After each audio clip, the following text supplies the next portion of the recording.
L'électricité, pourquoi s'en passer? Elle est devenue incontournable dans notre monde moderne. De la machine à café, à l'ordinateur,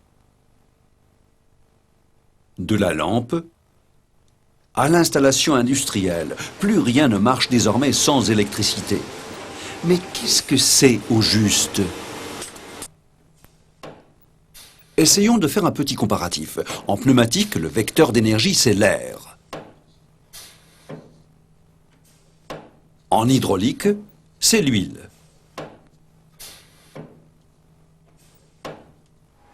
En électricité, il y a aussi un vecteur d'énergie, même s'il est invisible. Il s'agit du courant électrique, ou plus exactement, du flux d'électrons circulant dans le câble. Pour définir le courant électrique, il existe trois notions que tout le monde connaît bien. La tension, l'intensité et la résistance. La tension électrique est désignée par l'abréviation U et se mesure en volts. Tous les appareils électriques portent l'indication de la tension à laquelle ils doivent être utilisés. L'intensité du courant est désignée par l'abréviation I et se mesure en ampères. L'intensité indique combien de courant un appareil, par exemple un moteur, peut absorber au maximum. Et enfin, la résistance désignée par l'abréviation R et dont l'unité est l'ohm. Cette valeur indique quelle résistance un récepteur, qui est également un conducteur, oppose au débit de courant. Ces trois grandeurs s'influencent mutuellement.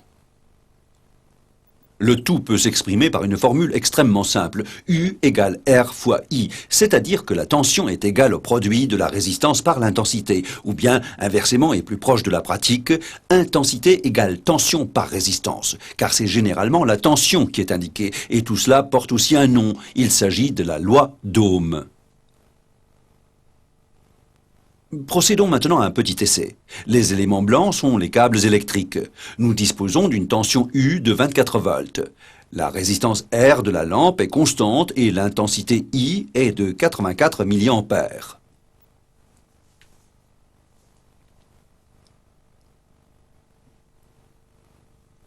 Doublons maintenant la résistance en ajoutant deux lampes.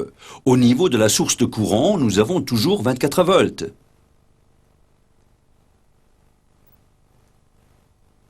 Mais aux deux récepteurs montés l'un derrière l'autre, la tension se répartit en fonction de la résistance, ce qui nous donne ici 2 fois 12 volts.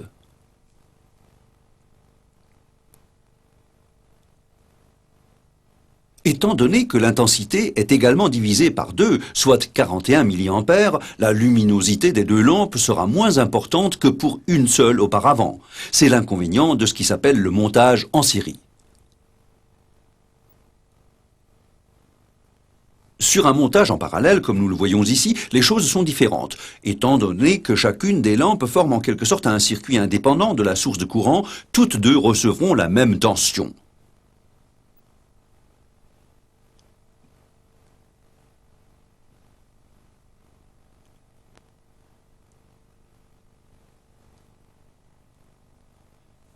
Les deux lampes seront donc également traversées par la totalité du courant. Et toutes deux auront la même luminosité, comme nous l'avons vu au début de l'essai avec une seule lampe. Voilà pourquoi on a généralement tendance dans les installations électriques à privilégier les montages de récepteurs en parallèle. Comme nous l'avons déjà dit plusieurs fois, il y a un passage d'un courant. Mais pourquoi? D'où vient-il et où va-t-il? Prenons par exemple une batterie comme source de courant. Cette batterie a deux connexions ou, plus exactement, deux pôles.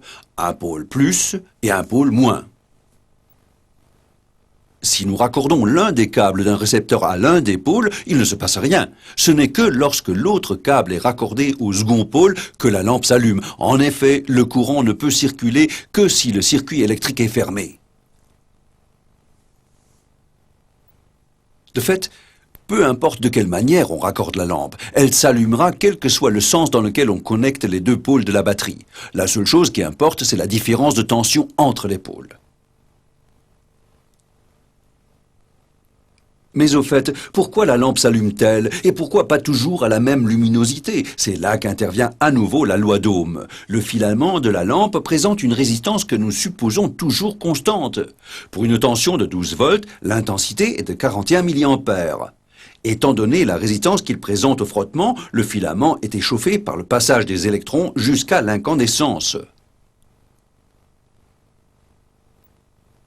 Si nous augmentons la tension à 24 volts, l'intensité sera alors de 84 mA, c'est-à-dire que 2 fois plus d'électrons passeront par le filament qui deviendra encore plus chaud. La lampe sera alors plus lumineuse. Un mot à propos de la puissance électrique. Ces deux lampes reçoivent la même tension, mais l'une d'elles est plus lumineuse que l'autre. Tout simplement parce qu'elles n'ont pas la même consommation. La moins lumineuse est dotée d'une ampoule de 25 watts, laissant passer moins de courant que la seconde, plus lumineuse, de 60 watts. Le watt, qui est l'unité de la puissance électrique, est le produit de la tension par l'intensité. Tous les récepteurs électriques fonctionnant sur ce principe et fournissant de la lumière et de la chaleur sont appelés récepteurs ohmiques. Parlons maintenant d'un phénomène que tout le monde connaît bien, le court-circuit. Qu'est-ce qui se passe au juste? Si au cours d'un essai nous mettons les deux pôles d'une source de courant directement en contact, le flux de courant est extrêmement important car il n'est pas freiné par la résistance d'un récepteur. Résultat, il se produit un dégagement de chaleur extrême qui entraîne la fusion du conducteur, voire d'autres dommages. Pour y remédier, on intercale une sécurité dans le circuit électrique. Dans ce cas, un fusible, par exemple, interrompt le flux de courant et empêche la détérioration du reste de l'installation. Nous avons donc vu jusqu'à présent deux effets du courant électrique, en l'occurrence la lumière et la chaleur. Il existe un autre effet important qui est l'effet magnétique. Tout conducteur traversé par un courant génère un champ magnétique dont l'intensité est proportionnelle à l'intensité du courant. Si l'on enroule un câble, le champ électrique régnant à l'intérieur de cet enroulement augmente considérablement. Le champ magnétique ne dépend alors plus seulement du courant, mais aussi du nombre de spires. Plus on a de spires, plus le champ électromagnétique est élevé.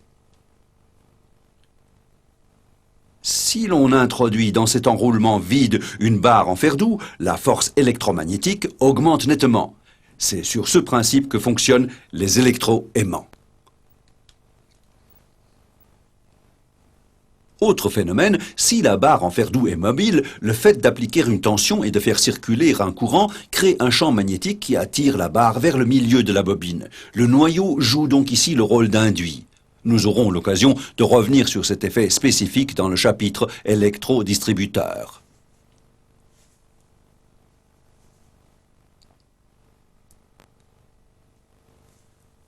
L'effet magnétique du courant est la manifestation de l'énergie électrique que nous rencontrons le plus souvent en électropneumatique et en électrohydraulique. Dans les relais, les contacteurs et les électrodistributeurs. Contrairement aux récepteurs ohmiques, ce sont là des récepteurs inductifs, dont font également partie les moteurs électriques.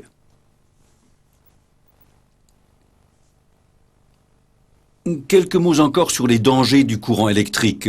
D'une manière générale, les règles de sécurité doivent être absolument respectées. En effet, le contact avec des éléments conducteurs d'électricité peut être très dangereux pour l'homme, voire même mortel.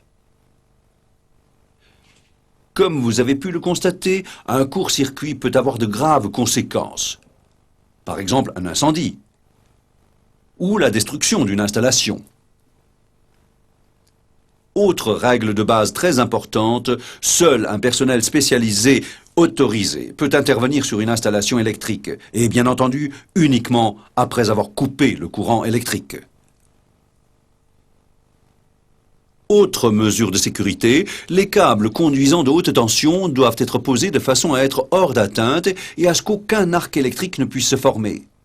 De plus, les câbles conducteurs d'électricité doivent être isolés. Enfin, utiliser à chaque fois que c'est possible des basses tensions. Voilà pour ce qui est des bases de l'électropneumatique et de l'électro-hydraulique, où l'on n'a vu que différents fluides, en l'occurrence l'électricité comme vecteur d'énergie de commande, et l'huile hydraulique ou l'air comprimé comme vecteur d'énergie de travail pouvaient se compléter à merveille.